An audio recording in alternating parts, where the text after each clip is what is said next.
ಎಲ್ಲಿಗೆ ಹೊರಟಿದ್ಯಾ? ಬೆಂಗಳೂರ್ಗ? ಏನಕ್ಕೆ ಇರ್ತೀಯಾ? ಈ ಫಸ್ಟ್ ಡೇ ಅಲ್ವಾ, ಹಂಗ ಅನ್ನಿಸ್ತಾ ಇದೆ ನಿಂಗೆ? ಇವಳೊಬ್ಳು ಊರಿಗೆ ಹೊರಟಿದ್ದ ನೋಡಲ್ಲಿ.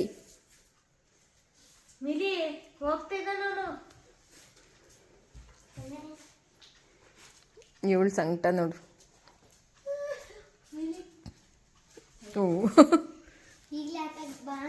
ಹೇ guys, welcome back to my channel Deepu Kannada vlogs. ಇವತ್ತು ಅಮ್ಮ ಮತ್ತು ಮುದ್ದು ಇಬ್ಬರೂ ಸಮ್ಮರ್ ಹಾಲಿಡೇಸ್ಗೆ ಊರಿಗೆ ಹೊರಟಿದ್ದಾರೆ. ಒಂದು ವಾರ ಇದ್ದು ಬರ್ತೀವಿ ಅಂತ.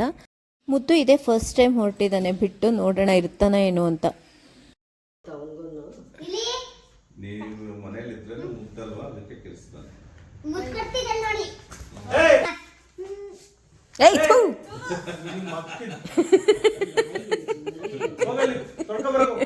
ಮುದ್ದು ಮುದ್ದು ಎಕ್ಸೈಟ್ ಆಗಿ ಬ್ಯಾಗು ಬಿಚ್ಚದೆ ಕೂತಿದ್ದಾನೆ. ಎಷ್ಟೊತ್ತಿರುತ್ತೋ ಎಕ್ಸೈಟ್ಮೆಂಟ್ ಇಲ್ಲ, ಇಲ್ಲಿ ಇಟ್ಕೊಂಡಿದ್ದಾನೆ. ಈಗ ಟೈಮ್ ಒಂದು ಮಾರ್ನಿಂಗ್ 6 ಆಗಿದೆ. ಬೇಗನೆ ಹೊರಟಿದ್ದಾರೆ. ಮುದ್ದು ನೋಡಿ, ಇಲ್ಲಿ ನನ್ನ ಕಡೆ ಆಗಲಿ ಸಂತೋಷ್ ಕಡೆ ಆಗಲಿ ತಿರುಗ್ತಾನೆ ಇಲ್ಲ. ಎಲ್ಲಿ ಇವ್ರಿಬ್ರನ್ನು ಮಾತಾಡ್ಸಿದ್ರೆ ಮತ್ತೆ ರಿಟರ್ನ್ ಕರ್ಕೊಂಡು ಹೋಗ್ಬಿಡ್ತಾರೋ ಅಂತ ಬೇರೆ ಕಡೆಗೆ ತಿರ್ಕೊಂಡು ಕೂತಿದ್ದಾನೆ. ಲಾ ಮುದ್ದು, ಇರ್ತೀಯನೋ ಬಿಟ್ಟು? ಇರ್ತೀಯಾ? ಹೇಳ್ತೀನಿ. ಮುದ್ದುನಂತೂ ತುಂಬ ಅನಿವಾರ್ಯ ಅನ್ನೋ ಪರಿಸ್ಥಿತಿಲಿ ಒಂದು 3-4 ದಿನ ಮನೇಲಿ ಬಿಟ್ಟು ಹೋಗಿದ್ದೆ. ಅದು ಬಿಟ್ಟರೆ ನಾನು ಬಿಟ್ಟಿದ್ದಿದ್ದೇ ಇಲ್ಲ. ಅವನು 9 ವರ್ಷದಲ್ಲಿ. ಅಮ್ಮ ಚಿಕ್ಕವಳಿದ್ದಾಗಿಂದ ಅಂತೂ ನಮ್ಮ ಮನೇಲಿ ಇದ್ದಿದ್ದೇ ಕಮ್ಮಿ. ಅವಳು ಆಲ್ಮೋಸ್ಟ್ ರಜದಲ್ಲಿ ಅಲ್ಲಿ ಇಲ್ಲಿ ಓಡಾಡ್ಕೊಂಡು ಆರಾಮಾಗಿರೋಳು. ಮುದ್ದು ಹಂಗಲ್ಲ, ನನಗೆ ಅಂಟ್ಕೊಂಡಿದ್ದೆ ಅಭ್ಯಾಸ ಆಗೋಗಿದೆ ಅವನಿಗೆ. ಅವನು ಹೆಂಗಿರ್ತಾನೆ ಅಂತ ಒಂದು ಯೋಚನೆ ಆದರೆ, ಅವನ್ನ ಇಟ್ಕೊಳ್ಳೋರು ಅವನನ್ನು ಹೆಂಗೆ ತಡ್ಕೋತಾರೆ ಅವನ ಕಿತಾಪತಿನ ಅಂತಲೂ ಅನಿಸ್ತಾ ಇದೆ.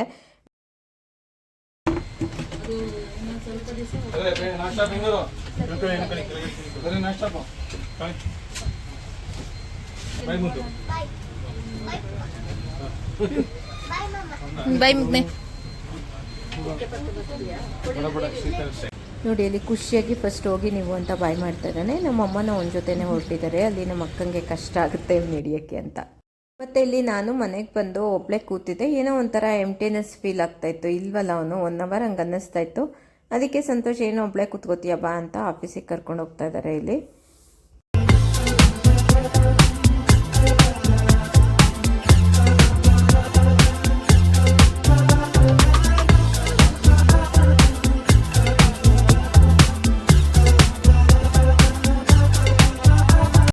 ಮುದ್ದು ಮತ್ತು ಅಮ್ಮು ಇಬ್ಬರೂ ಈ ಸತಿ ಸಮ್ಮರ್ ಹಾಲಿಡೇಸ್ಗೆ ನಮ್ಮ ಅಕ್ಕನ ಮನೆಗೆ ಹೋಗಿದ್ದಾರೆ.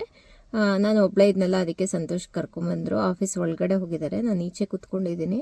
ಅವ್ರದ್ದು ಕೆಲಸ ಎಲ್ಲ ಮುಗಿಸ್ಕೊಂಡ್ಮೇಲೆ ಇಬ್ಬರು ಮನೆಗೆ ಹೋಗ್ತೀವಿ ಒಟ್ಟಿಗೆ. ಒಬ್ಬಳೇ ಇದ್ನಲ್ಲ ಅಂದರೆ ಫಸ್ಟ್ ಡೇ ಒಂಥರ ಬೋರ್ ಫೀಲ್ ಆಗುತ್ತಲ್ಲ, ಎಲ್ಲ ಇದ್ದು ಹೋಗ್ಬಿಟ್ರೆ. ನಮ್ಮಮ್ಮ ಮತ್ತು ನಮ್ಮ ಮಾವ ಇಬ್ಬರೂ ಬಂದಿದ್ದರು. ನಾನು ಅವಾಗೇನು ವಿಡಿಯೋ ಮಾಡ್ಕೊಳ್ಳಿಲ್ಲ, ಅಂದರೆ ನಿಮಗೆ ಹೇಳಿದ್ರೂ ಅಷ್ಟು ಕನೆಕ್ಟ್ ಆಗಲ್ಲ ಅಂತ ನಾನು ಮಾಡ್ಕೊಳ್ಳಿಲ್ಲ. ಮುದ್ದು ಅಂತೂ ನಮ್ಮ ಮಾವನ ಜೊತೆನೇ ಮಲ್ಕೊಬಿಟ್ಟಿದ್ದ. ರಾತ್ರಿನೂ ಹಿಂಸೆ ಕೊಟ್ರು. ಅಂದರೆ ಬೆಳಗ್ಗೆ ಎಲ್ಲಿ ಎದ್ದು ಅವನ್ನ ಬಿಟ್ಟು ಹೋಗ್ಬಿಡ್ತಾರೋ ಅಂತ ಅವ್ರ ಕನ್ನಡಕ ಎಲ್ಲ ಮುಚ್ಚಿಟ್ಟು. ಅಪ್ಪ ನೆನ್ನೆ ಅಂತೂ ತುಂಬ ಅಂದರೆ ತುಂಬನೇ, ಅಂದರೆ ಏನಂದ್ರೆ ಅವನ್ನ ಕರ್ಕೊಂಡು ಹೋಗಲೇಬೇಕು ಹಂಗೆ ಮಾಡಾಕ್ಬಿಟ್ಟ. ಜೋಶಲ್ಲಿ ಹೋಗಿದ್ದಾನೆ, ಚೆನ್ನಾಗೂ ಇದ್ದಾನೆ, ಹ್ಯಾಪಿಯಾಗಿದ್ದಾನೆ. 10 ನಿಮಿಷಕ್ಕೂ ಫೋನ್ ಬೇರೆ ಬರ್ತಾ ಇದೆ, ಅದು ಮಾಡ್ದ ಅಂತ. ಕಣ್ಣಿಗೆ ಬೇರೆ ಪ್ಯಾಚ್ ಹಾಕ್ಬೇಕಲ್ವ, ಅದು ಹಾಕಿಸ್ಕೊಳ್ಳಲ್ಲ ಅವನು. ಸಖತ್ ಇರಿಟೇಷನ್ ಫೀಲ್ ಆಗ್ತಾನೆ. ಆದ್ರೂ ಏನೋ ಹಿಂಸೆ ಮಾಡಿ ಆಗ್ತಾ ಇದ್ದಾರೆ. ಎಲ್ಲ ಕೇಳ್ತಾ ಇದ್ದಾರೆ, ಅದು ಹೆಂಗೆ ಹಿಡಿತೀಯ ಇವನ್ನ ಅಂತ. ಅವನಿಗೂ ಸ್ವಲ್ಪ ಇಂಡಿಪೆಂಡೆಂಟ್ ಆಗಿರೋದು ಗೊತ್ತಾಗ್ಲಿ ಅಂತ ಕಳಿಸಿದ್ದೀನಿ. ಅಮ್ಮಗೆ ಅಭ್ಯಾಸ ಇದೆ. ಅವಳು ಚಿಕ್ಕವಳಿಂದಾಗ್ಲಿಂದನೂ ಹಾಲಿಡೇಸ್ಗೆ ಅಲ್ಲಿ ಇಲ್ಲಿ ಹೋಗಿ ಅವಳಿಗೆ ಚೆನ್ನಾಗಿ ಅಭ್ಯಾಸ ಇದೆ. ಬೇರೆ ಜನದ ಜೊತೆಗೂ ಬೇಗನೆ ಹೊಂದ್ಕೊಬಿಡ್ತಾಳೆ. ಇವನು ಜನದ ಜೊತೆ ಹೊಂದ್ಕೋತಾನೆ, ಬಟ್ ನಮ್ಮನ್ನ ಬಿಟ್ಟಿದ್ದು ಅಭ್ಯಾಸ ಇಲ್ಲ. ಸಂತೋಷ ಇರಬೇಕು, ಇಲ್ಲ ನಾನಿರಬೇಕು ಅವನಿಗೆ. ಈ ಸಲ ಹೋಗಿದ್ದಾನೆ, ನೋಡೋಣ ಹೆಂಗಿರ್ತಾನೆ ಅಂತ. ಈ ಸಲ ಹೋಗೇನಾರು ಇದ್ದು ಹ್ಯಾಪಿಯಾಗಿದ್ದರೆ ನೆಕ್ಸ್ಟ್ ಟೈಮಿಂದ ಮತ್ತೆ ಕಳಿಸ್ತೀನಿ. ನೆಕ್ಸ್ಟ್ ಟೈಮಿಂದ ಧೈರ್ಯ ಮಾಡಿ ಕರ್ಕೊಂಡು ಹೋಗ್ತಾರೋ ಇಲ್ವೋ ಅದು ಗೊತ್ತಿಲ್ಲ ಮಾತ್ರ. ಮತ್ತು ಅಲ್ಲಿ ಆಫೀಸಿಂದ ಹೊರಟ ತಕ್ಷಣ ಮಳೆ ಅಂದರೆ ಮಳೆ. ಕಾರೊಳಗೆ ಕೂತ್ಕೊಂಡಿದ್ವಿ. ಎಷ್ಟು ಜೋರು ಮಳೆ ಅಂದರೆ ಸಿಕ್ಕಾಪಟ್ಟೆ ಮಳೆ ಬರ್ತಾಯಿತ್ತು. ನೋಡು, ನನಗೆ ಇಷ್ಟೊಂದು ಓಡಾಡೋದಿರುತ್ತೆ. ನಂಗೆ ಮನೆಗೆ ಬಂದರೆ ಹಂಗಂತ್ಯ ಹಿಂಗಂತ್ಯ ಅಂತ ಅಲ್ಲಿಂದನೇ ಸ್ಟಾರ್ಟ್ ಮಾಡ್ತಾಯಿದ್ರು. ಆ್ಯಕ್ಚುಲಿ ನಾನು ಕರ್ಕೊಂಡು ಹೋಗಿರೋದೆ ಅವ್ರ ಕೆಲಸ ಎಷ್ಟು ರಿಸ್ಕ್ ಇರುತ್ತೆ ಅಂತ ತೋರ್ಸೋಕ್ಕೆ ಇವತ್ತು. ಮತ್ತು ಇವಾಗ ಎಲ್ಲಿಗೆ ಹೋಗ್ತಾ ಇದ್ದೀವಿ ಎಲ್ಲ ಮುಗಿಸ್ಕೊಂಡು ಅಂದರೆ, ಇಲ್ಲೊಂದು ಅಜ್ಜಿ ನಾಟಿ ಕೋಳಿ ಮಾರ್ತಾರೆ. ನಾಟಿ ಕೋಳಿ ಮೊಟ್ಟೆ ತೊಗೊಬರೋಣ ಮುದ್ದುಗೆ ಮತ್ತು ಅಮ್ಮಗೆ ಅಂತ ಹೇಳಿ ಹೋಗ್ತಾ ಇದ್ವಿ. ಬೇರೆ ಕಡೆ ಒರಿಜಿನಲ್ ಅನ್ಸೋದೇ ಇಲ್ಲ ಅದು. ಇಲ್ಲಾದರೆ ಕೋಳಿ ಸಾಕ್ತಾರಲ್ಲ, ಹಂಗಾಗಿ ಒರಿಜಿನಲ್ ಮೊಟ್ಟೆನೇ ಕೊಡ್ತಾರೆ. ಅದಕ್ಕೆ ಹುಡ್ಕೊಂಡು ಹೋಗ್ತಾ ಇದ್ದೀವಿ. ಇವಾಗಂತೂ ಒರಿಜಿನಲ್ ನಾಟಿ ಕೋಳಿ ಮೊಟ್ಟೆ ಮತ್ತು ಬೆಣ್ಣೆ ಈ ಥರದ್ದೆಲ್ಲ ಒರಿಜಿನಲ್ ಅಂತ ಬಿಲೀವ್ ಮಾಡೋದೇ ಕಷ್ಟ ಆಗೋಗ್ಬಿಟ್ಟಿದೆ, ಹಂಗೆ ಮಾಡಾಕಿದ್ದಾರೆ. ನಾನು ಅದಕ್ಕೆ ಈ ಥರ ಹಳ್ಳಿ ಚಂದ ಹತ್ರ ತೊಗೋತೀನಿ, ನಮಗೆ ಪರಿಚಯ ಇರೋರ ಹತ್ರ. ಇವ್ರ ಮನೆ ಮಾತ್ರ ಎಷ್ಟು ಚೆನ್ನಾಗಿದೆ ಅಂದರೆ ಸುತ್ತಮುತ್ತ ವಾತಾವರಣ ತುಂಬಾ ಒಂಥರ ತೋಟದೊಳಗಿದೆಯಲ್ಲ, ಚೆನ್ನಾಗಿ ಅನಿಸುತ್ತೆ. ಅವ್ರ ಮನೆ ಮುಂದೆನೇ ಒಂದು ಚರ್ಚ್ ಇದೆ, ಚಿಕ್ಕದು ಪುಟಾಣಿದು. ಇಳಿಯೋಕ್ಕೆ ಬಿಡಲಿಲ್ಲ ಇವರು, ಹಂಗಾಗಿ ಇಲ್ಲಿ ತೋರಿಸ್ತಾ ಇದ್ದೀನಿ ನೋಡಿ. ಇದೆ ಒಂದು ಪುಟಾಣಿ ಚರ್ಚು. ಅಜ್ಜಿ ತುಂಬ ವರ್ಷದಿಂದನೇ ಪರಿಚಯ ನಮಗೆ, ಹಾಗಾಗಿ ಅವ್ರ ಮನೆ ಹತ್ರನೇ ಹೋಗಿ ತೊಗೊಬಂದ್ವಿ. ಮೊಟ್ಟೆ ತಂದ್ಕೊಟ್ಟು ಹೋದ್ರು, ಅದನ್ನು ಕೌಂಟ್ ಮಾಡ್ಕೋತಾ ಇದ್ದೀನಿ ಎಷ್ಟಿದ್ದಾವೆ ಅಂತ. ಇದಾದಮೇಲೆ ಅಲ್ಲೇ ಒಂದು ಮೊಟ್ಟೆನ ಓಪನ್ ಮಾಡಿ ಕುಡಿದ್ಬಿಟ್ಟು ನೋಡಿದೆ ಹೆಂಗಿದೆ ಅಂತ. ಅಂದರೆ ನಾಟಿ ಕೋಳಿ ಮೊಟ್ಟೆನ ಯಾವಾಗಲೂ ಹಸಿ ಮೊಟ್ಟೆ ಕುಡಿದ್ರೆ ಒಳ್ಳೆಯದು, ಬಟ್ ಇದನ್ನು ನಾನು ಸುಮ್ಮನೆ ಟೆಸ್ಟ್ ಮಾಡಿದ್ದು ಹೆಂಗಿದೆ ಅಂತ. ಅಂದರೆ ಸಿಲ್ಲಿ ಅನಿಸುತ್ತಲ್ವ, ಮೊಟ್ಟೆ ಹೆಂಗಿರುತ್ತೆ, ಮೊಟ್ಟೆ ಥರನೇ ಇರುತ್ತೆ, ಹಾಗೆ ಇತ್ತು. ಬಟ್ ನಾಟಿ ಕೋಳಿ ಮೊಟ್ಟೆ ಕುಡಿಬೋದು ಗೈಸ್. ಈ ಮಾಮೂಲಿ ಕೋಳಿದಿರುತ್ತಲ್ಲ, ಅದು ಒಂಥರ ಸಿಕ್ಕಾಪಟ್ಟೆ ಸ್ಮೆಲ್ಲು ಆಗಲ್ಲ, ಅದನ್ನು ಬೇಯಿಸ್ಕೊಂಡು ತಿನ್ನೋದೇ ಬೆಟರ್. ಇವರೇ ಅಜ್ಜಿ. ನಾನು ಫಸ್ಟ್ ಟೈಮ್ ನೋಡಿದಾಗ ಅಜ್ಜಿ ಹೆಂಗಂಗೆ ಎನರ್ಜಿಟಿಕ್ಕಾಗಿದ್ದರು, ಈಗ ಸ್ವಲ್ಪ ಮೆತ್ತಗಾಗಿದ್ದಾರೆ ಅಂತ ಅನ್ನಿಸ್ತು. ಅದೇ ಸಂತೋಷ್ ಜೊತೆ ಏನೋ ಮಾತಾಡ್ತಾ ಇದ್ದಾರೆ. ಒಂದು ಕೋಳಿ ಕೊಟ್ಟಿದ್ದಾರೆ ನೋಡಿ, ಇಲ್ಲಿ ಇದೇ ಕೋಳಿ.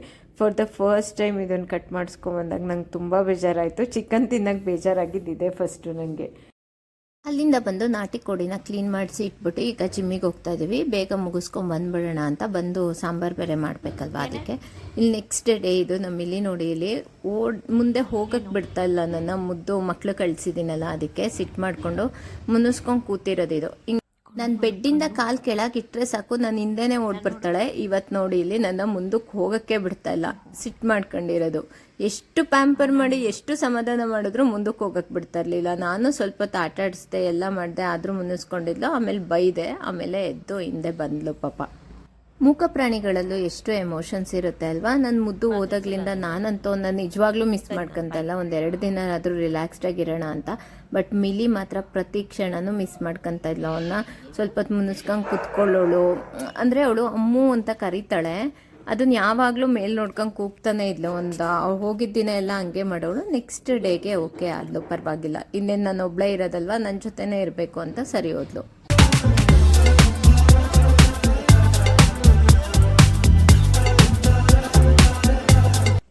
ಮುದ್ದು ಇಲ್ವಲ್ಲ, ಅದಕ್ಕೆ ಎಲ್ಲ ಪ್ಲ್ಯಾಂಟ್ಸ್ ಎಲ್ಲ ರೀಪಾಟ್ ಮಾಡ್ಕೊಂಬಿಡೋಣ ಅಂತ ಎಲ್ಲನೂ ರೀಪಾಟ್ ಮಾಡ್ತಾ ಇದ್ದೆ. ಇದೊಂದು ಗಿಡ ಅಂತೂ ತುಂಬ ಚೆನ್ನಾಗಿದೆ. ಇದು ನರ್ಸರಿಯವರು ಅವತ್ತೇ ರೀಪಾಟ್ ಮಾಡ್ಕೊಂಬಿಡಿ ಅಂತ ಹೇಳ್ಕೊಟ್ಟಿದ್ರಂತೆ. ಇದು ಗಿಫ್ಟೆಡ್ ಪ್ಲ್ಯಾಂಟ್ ನನಗೆ. ನನ್ನ ಫ್ರೆಂಡ್ ಒಬ್ಳು ನನಗೆ ಪ್ಲ್ಯಾಂಟ್ಸ್ ಇಷ್ಟ ಅಂತ ತೊಗೊಂಬಂದು ಕೊಟ್ಟೋಗಿದ್ದಾಳೆ. ಎಷ್ಟು ಚೆನ್ನಾಗಿದಲ್ಲ. ಇಲ್ಲಿಗೆ ಈ ವ್ಲಾಗ್ನ ಎಂಡ್ ಮಾಡ್ತಾ ಇದ್ದೀನಿ. ಮತ್ತೆ ನೆಕ್ಸ್ಟ್ ವೀಡಿಯೋದಲ್ಲಿ ಸಿಗೋಣ. ಅಲ್ಲಿವರೆಗೂ ಬಾಯ್ ಬಾಯ್ ಗಾಯ್ಸ್.